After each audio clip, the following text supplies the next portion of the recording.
So in the comments, all you can see is your original score and then your curved grade. So once you've turned in your test corrections for Unit 3, then you'll earn the curved grade. If you never do the test corrections, then you don't earn the curved grade. So you have to do that to get the curve. But if you go to the assignments, you should be able to see your test. And there's a button, I forget what it is because the teacher view looks way different than the student view, but I think there's a button somewhere that says view or view details or view comments or something. And you click that button and it'll show you not only the question and your answer, but the comments that I put on there. So I would just encourage you to follow along there, looking at yours, and you can be doing the corrections while we're working. So have a piece of paper. Your corrections need to be on a separate sheet of paper, and then you're going to submit those. So keep that in mind, that that will be a help to you to just do the corrections as we go. So at least what we can get through. And we might be able to get through all of it. We have almost 30 minutes, so we might be able to get through all of it. All right, so let me go ahead and start sharing the screen for the file that I made for corrections. I'm going to start actually with the free response questions, just in case we run out of time. The multiple choice we can do faster, and you will probably need less help on the multiple choice. So let me start with the free response questions to make sure we get those covered.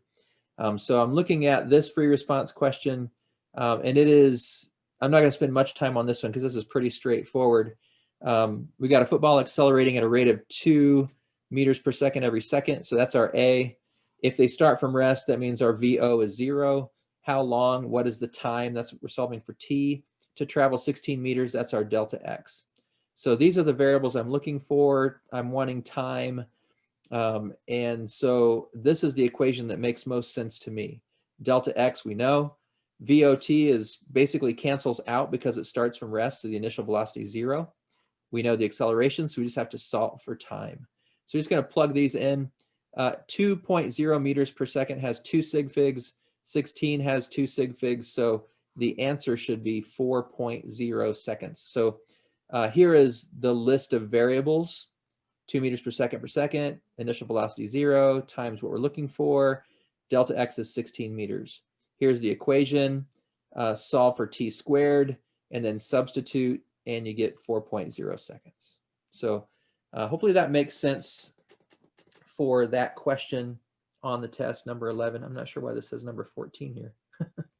I must have renumbered when I was copying and pasting. So any questions on that part of the test? Most people, if they had a problem there, it was either probably just rushing and chose an equation that kind of got them off track, or just not having sig figs. And again, if you had it all right and all you missed is sig figs, you don't need to do the problem again. Just put sig figs should be 4.0 seconds, and that's good. That's your corrected answer. All right, for the next question, this is very much like the Moving Man 2 lab and using secants / tangents, the midpoint of secants, to figure out instantaneous velocities. We're trying to find the acceleration from a position time graph. And the slope of a position time graph is velocity. And acceleration is the change in velocity. And we can see that the velocity is changing because the slope is changing. So what we need to do is find at least one instantaneous velocity, and the recommended method by College Board is to find 2 instantaneous velocities. And then once you know 2 instantaneous velocities, you just can find the slope between them, or delta V over delta T, the change in velocity over over the change in time. And so the way we do that, so there's kind of 3 ways that College Board recognizes as acceptable approaches. So the first one, use tangents or secants to find at least 2 instantaneous velocities. And it's very difficult, especially in a digital setting, to do tangents, because you really need to kind of set those out visually, geometrically.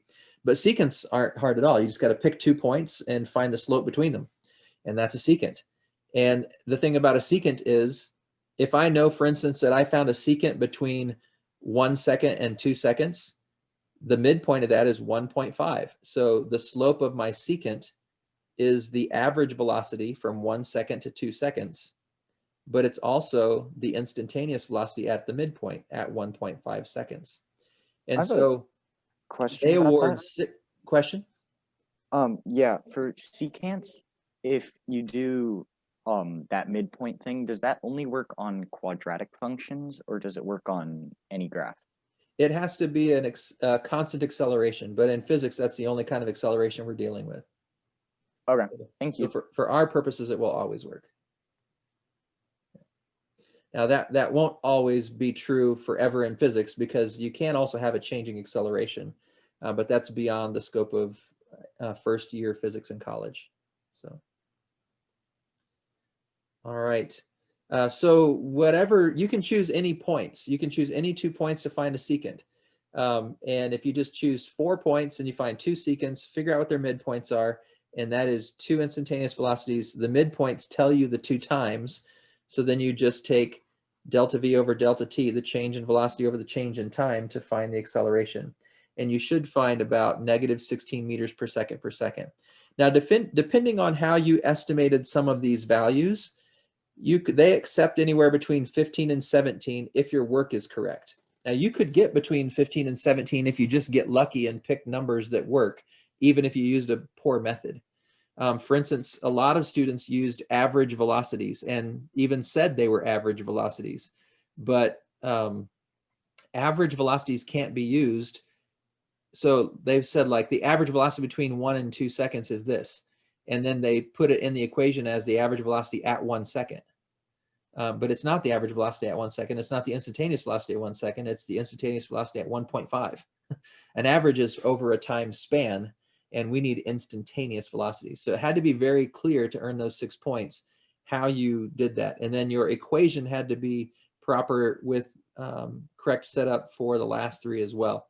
Now, if you had some form of equation, it was possible to give 1, maybe 2 points for this one based on the rubric, but it was pretty difficult to give a lot of partial credit on this if you used an improper approach, if you didn't use instantaneous velocities, basically. Now, there are a couple other methods that I want to show you. These 2 methods involve just finding 1 instantaneous velocity, and you still need to do it the same way. Use a secant, figure out what the midpoint is, because the midpoint is where it's going to be an instantaneous velocity. So the slope of the secant is an instantaneous velocity at its midpoint. So you could just find 1 instantaneous velocity and use that 1 instantaneous velocity as your initial velocity, as your VO. And a lot of times students get confused by that. Would say, wait, VO is at the start. Well, since the acceleration is constant, in fact, we'll always only be working with constant accelerations in this course, it doesn't matter what you make the VO and the VF. We could be looking between 1 and 2 seconds. We could be looking between 0.5 and 2.5. We could be looking between 0.26 and 0.78. Doesn't matter.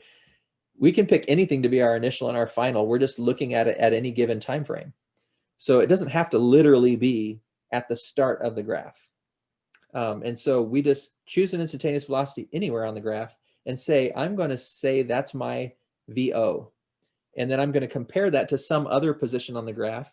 And by looking at some other position on the graph, I see compared to where I found my VO to this second point, what's the delta X on the Y-axis? And what's the delta T on the X-axis?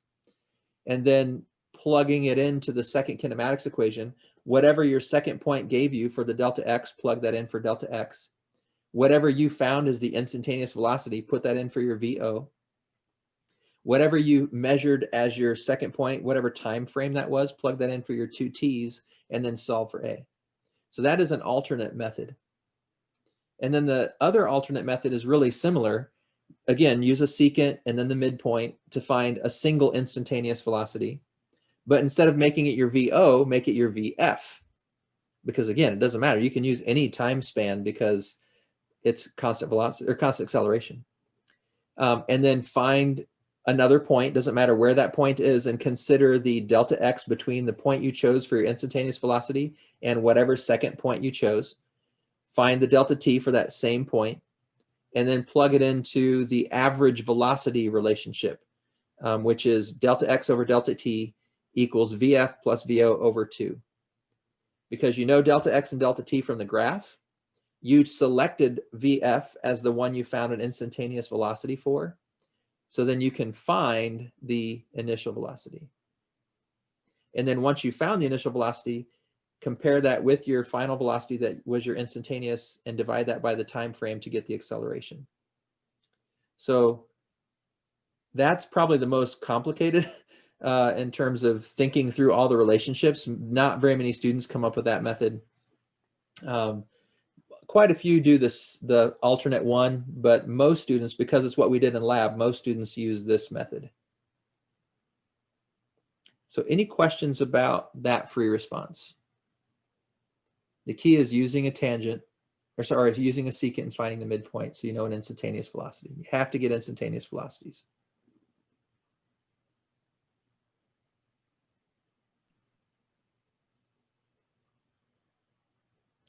All right.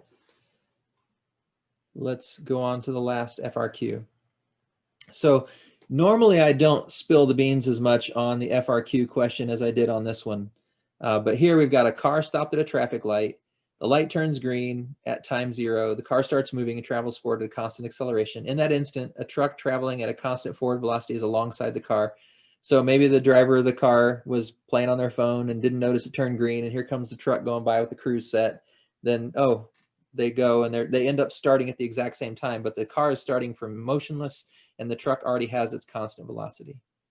And then it says the truck passes the car, but the car later catches up to the truck in front of the house, such that at time TD, the time when it's at position D, the front of each vehicle is at position X or D, right in front of the house. So in other words, the car catches up.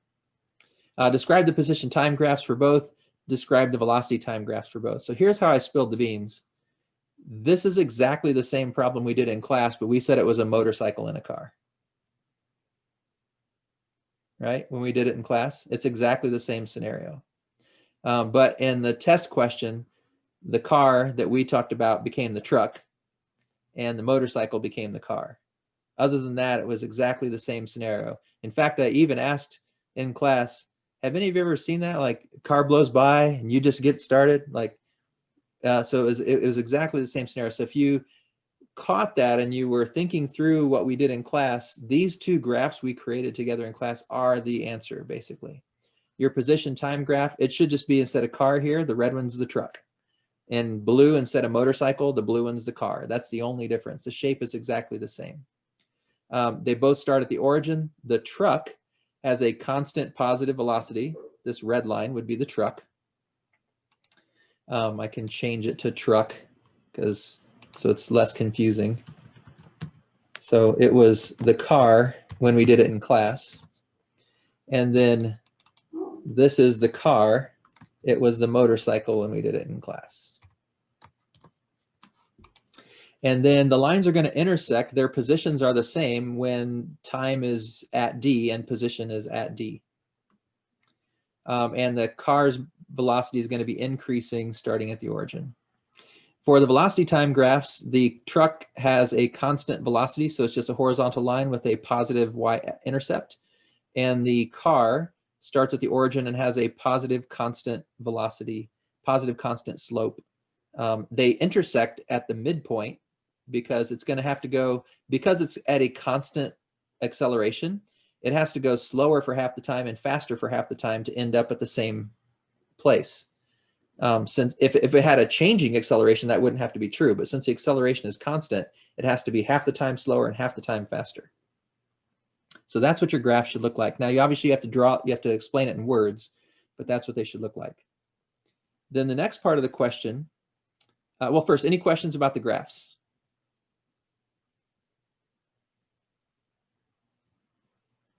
All right, the next part of the question, and this one, a lot of you, I'll just say, wrote way more than you needed to.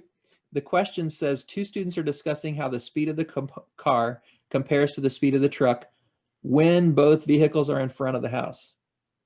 So it's not asking you to compare them at all different times. Some of you compared them at the beginning, at the middle, at the end. You compared them all over the place and talked about all kinds of things for those students. The 2 students are just talking about what's going on right in front of the house. All right, student 1 says the distance traveled by the car and the truck is the same. The time is the same, so they must have the same speed. And we're supposed to identify what is correct and what is incorrect. And you need to be very explicit. You can't just state a bunch of facts and assume the grader knows which part you're saying is correct and which part you're saying is incorrect. You need to literally say the words correct and incorrect. So Student 1 is correct that they traveled the same distance and they traveled for the same time. That is how student 1 was correct. Student 1 was incorrect in that they would have the same speed in front of the house, because it says they're comparing the speed of them in front of the house. In front of the house, they do not have the same speed. In front of the house, the car is going twice as fast. So that's all you would need to say for student 1. You don't have to talk about any other points in time, because they're specifically referring to the speeds in front of the house. Student 2 says, I don't see how that can be. The car catches up to the truck, so the car has to be going faster. And so for student 2, you can just say, everything student 2 said is correct. You don't have to say anything about incorrect, because they didn't say anything that was incorrect. And if you say everything they said is correct, that means they didn't say anything incorrect, like it's covered. And so just that one brief sentence is all you needed for the second student. Now, I did, after the test, go back in and change it for potential use in future years and added justify your answer, mainly because while I was grading your test, so many of you were doing it anyway. So you'll see it on your version now, because I edited that afterwards, but it shows you the new version. So now it says justify. And a lot of you did anyway. And so you could justify student 1 is wrong in the speed, because in front of the house, they're talking about the instantaneous speed. What is the speed at that time? And student 1 is talking about the average speed over the whole distance. And then there's not much to say about student 2. They didn't say anything wrong, but you could justify it by saying, well, from the graphs, I can see the velocity of the car is twice the velocity of the truck. So student 2 is correct. Like you could justify it using the graphs as well. Although that wasn't part of your version when you were originally taking it. Most of you did it anyway. So questions about part C? So would it just be like student 2 is correct and student 1 is just talking about like average speed? Well, you have to specifically say what they're correct and incorrect about, if there is. So I would just say it separate. So student 1 is correct that they went the same distance for the same time. Student 1 is incorrect that they have the same speed in front of the house. Okay, thank you. Student 2 was entirely correct. That's really all you have to say about student 2. Anything else on that one, that part? All right, last one. So using the information given to derive an expression for the acceleration of the car, express your answer in terms of d and vt. You may want to refer to kinematics equations for ideas. It might help you to look at the graphs you've sketched on scrap paper. So here's just a statement to help you process some things. The position time graph of the truck is the secant of the position time graph for the car. So I'll just go back there very briefly. This truck line is a secant for the car line from 0 to this time where they intersect. It is a secant. So the speed of the truck is the average speed of the car. All right. So the truck velocity must be the average velocity of the car. This would also be the instantaneous velocity of the car at the midpoint based on what a secant means. Therefore, the VF, the final velocity for the car, has to be twice the velocity of the truck. It has to be going, since it started at 0 and the acceleration is constant, it's going to intersect at the midpoint and be the same, and it's going to be twice as fast at the end. So the car has to be going twice as fast at the end. And you can see that from the graph, and you can logically process it, knowing that it's constant acceleration, the car started at 0 and had to catch up. All right, and then the simplest approach, I think, is just to focus in on the car, because it says derive an expression for acceleration of the car. And so I just use the third kinematics equation that we learned. VF squared for the car equals VO squared for the car plus 2A delta X. And I just straight away substituted in D for delta X, because on the information they gave us, D is the change in position. Okay, so I just substitute that in right away. Now this is for the car, but they want it to be in terms of VT, the velocity of the truck. So from what I wrote up here, the final velocity of the car is twice the velocity of the truck. So I substituted that in for the final velocity of the car, 2VT. Now, because I know that the initial velocity of the car is 0, this cancels out.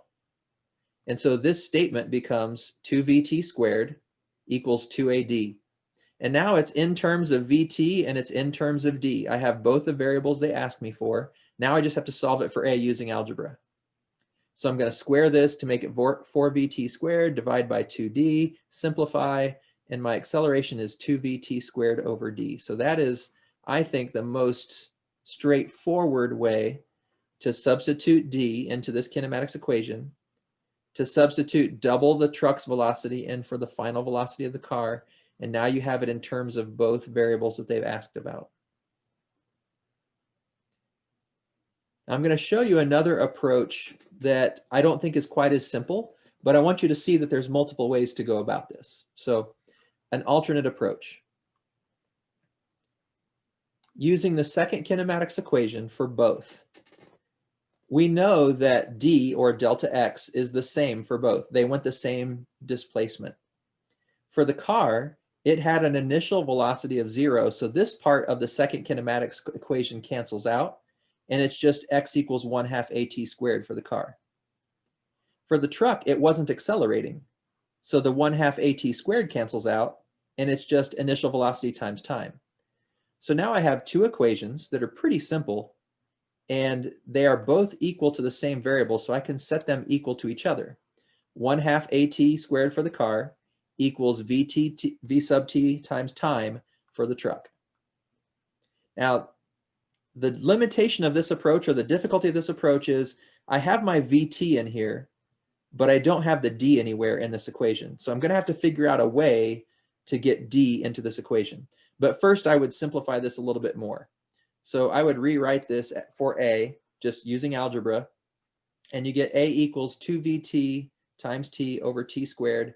If you simplify that more, a equals 2vt over t.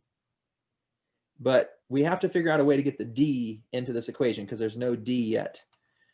Well, I know something about d. I know that d is how much the position changed.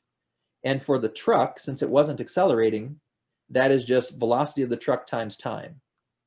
So if I solve this for t, t is the displacement divided by the velocity of the truck. And I can substitute that in for this t. And now I do have d in my equation. And I just simplify it, and I end up getting the same answer. So I think it's a bit trickier. You have to do a little bit more algebra gymnastics here, but it's another way you could go about with using a completely different set of equations, coming up with the final relationship in terms of vt and d. I'm going to show you one more, and I'll go through this one pretty quick. So you don't really need to know all three ways, but I just want you to recognize that there's lots of methods. So this third one, kind of like this one, we're saying, I'm basically doing this part, 1/2 at squared equals vtt. I'm kind of taking that same approach. For the car, the d is 1/2 at squared. For the truck, it's vt. And then I solved this one for a. So instead of setting those equal to each other, I took a different approach. I set this one as a equals 2d over t squared, just solved for a. And over here, I just solved for t. T equals d over vt. And then I substituted d over vt into this equation for t. So now I've got acceleration equals 2d over d over vt, the whole thing squared. Then we just need to, instead of dividing by this fraction, I multiplied by its reciprocal. Because remember, division is just multiplication of the reciprocal. And this was actually, I think, a little easier than the previous one, but maybe not as intuitive in terms of how to figure it out. But you still get 2vt squared over d. So 3 different approaches to how you could solve this one. You only obviously need one approach, but I wanted to show you multiple ways because really the thing about these kind of problems, this is seeing a lot of them. The more you see, the better you get. You start thinking of different possibilities. So questions on the last free response?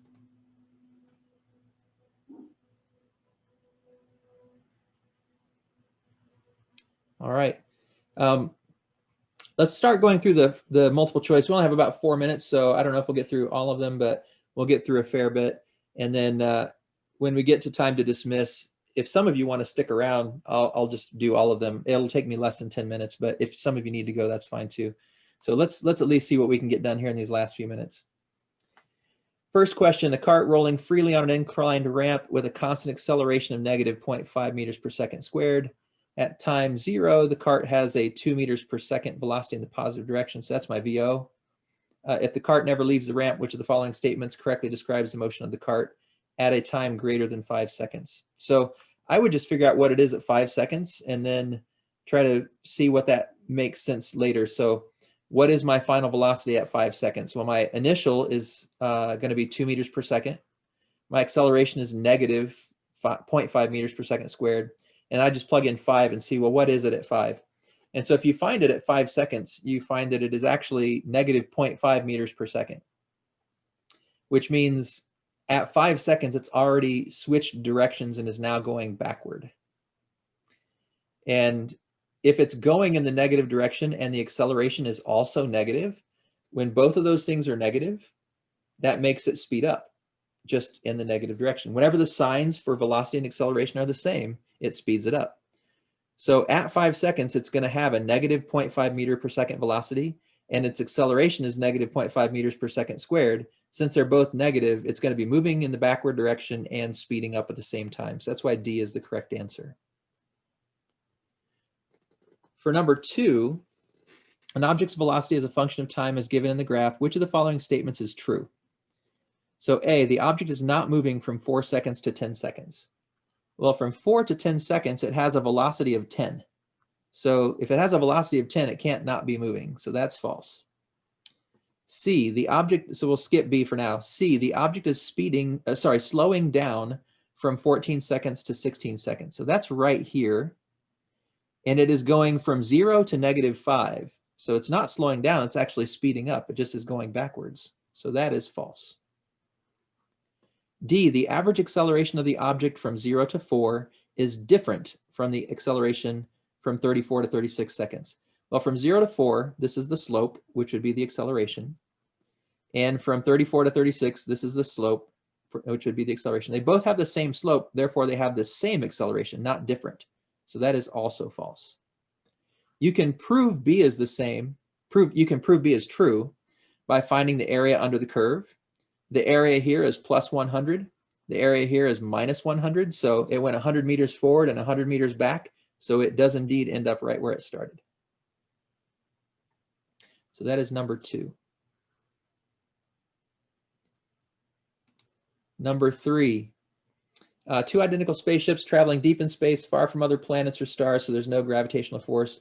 The velocity on the velocity versus time for these ships is shown. Which ship travels the longer distance in a 10-second time interval? You could think through this a couple ways. The average velocity of ship 1 is greater than the average velocity of ship 2, so it will go farther. Or you could think about the area under the curve of these black dots is much bigger than the area under the curve of these white dots.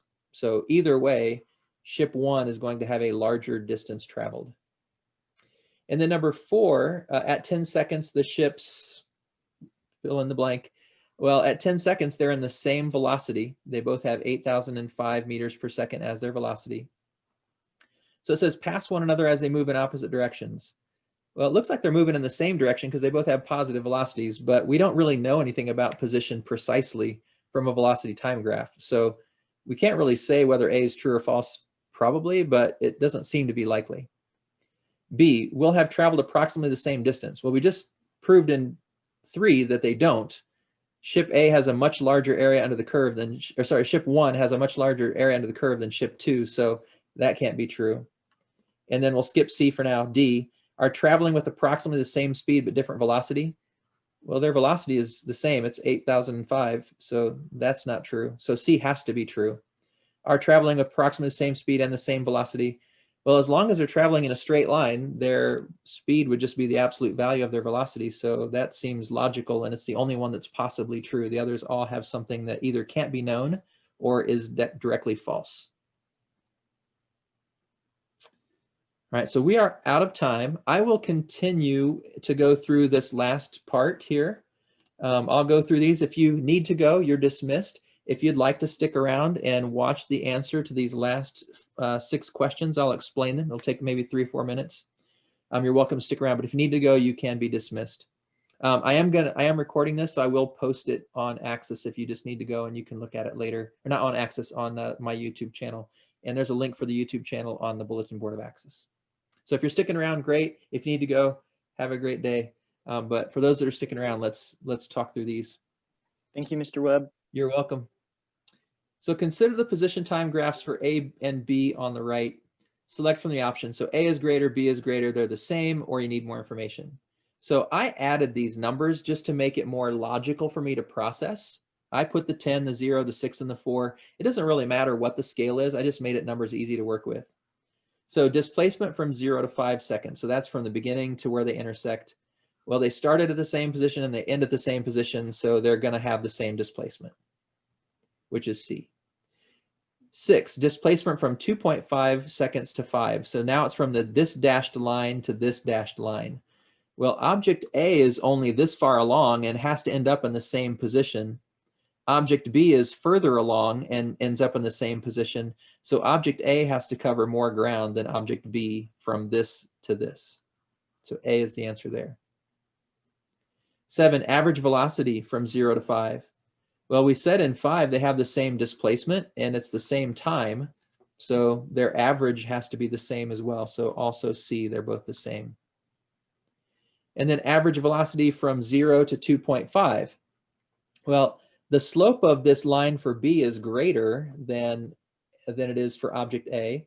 Also, it gets, in our scale, this scale that is randomly made up, so I could think about it numerically, it goes 6 meters as opposed to only 4 for this one. So if you make up numbers and think about it numerically, that makes sense. If you think about the slope of this curve, the slope of this curve is greater at every point until we get to 2.5 seconds. So either way, B has a larger average accelerating the average velocity in the first half of the graph. Instantaneous velocity at 2.5. Well, you can see A is a secant of B from 0 to 5 seconds. And if that's a secant, at the midpoint, the tangent is parallel. So the slope at 2.5, which is the midpoint, is the same as the slope of the secant. And so if the slopes are the same, their velocities, instantaneous velocities, are the same. So that has to be C. And then for 10, the magnitude of acceleration at 5 seconds. Well, A is not accelerating. It has a constant velocity. So its magnitude is 0. And any value has to be bigger than 0. Whether it's positive or negative, its value still is larger than 0. So B has to have a larger magnitude since A has no acceleration. So recognizing slope is velocity in this problem is key. And that's how you would think through those 6 questions. So for those of you that stuck around, I hope that was helpful. If you still have questions, I'm going to pause the recording, but you're welcome to stick around and ask them. But if you've got what you need, you're free to go too. And it was good to have you. Good to see you today. Thank you. You're welcome. Thank you.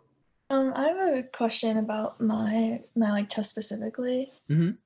Can I share my screen?